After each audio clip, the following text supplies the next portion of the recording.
श्री स्वामी समर्थ सर्वांना. Good morning. दिवसाची सुरुवात झाली.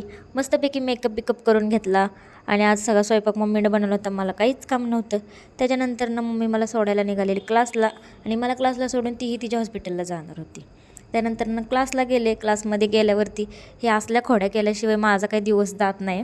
हे जराशी असं करायचं टिंगळ टवाळ्या, म्हणजे जराशी कसं क्लासला गेल्यासारखं वाटतं. आहा. त्यानंतरनं घरी आले. म्हणले एक व्हिडिओ काढावा. आज मी नवीन टॉप घातला होता. जरा फोटो बिटो काढावे, छान दिसती ना मी. मग फोटो बिटो काढले. फोटो काढला. नंतर म्हटलं आईता चहा प्यायला बसावं.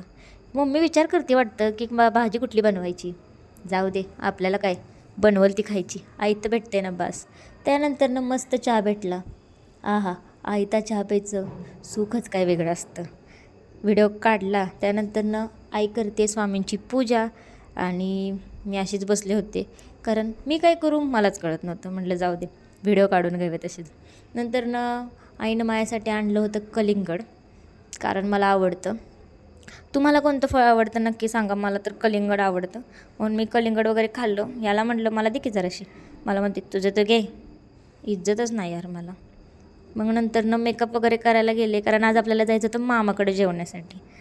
आणि मामाने मला जेवायला बोलवलं होतं आणि चहा फोनच पडला डायरेक्ट एकदम.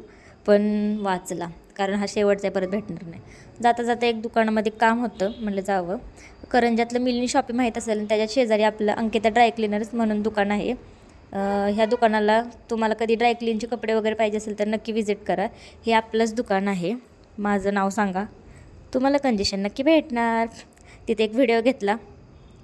आपल्या मामाचं दुकान आहे हे, आणि याला माझ्या बहिणीचं नाव आहे. नंतर तिथून उठले आणि डायरेक्ट मामाच्या घरात आले.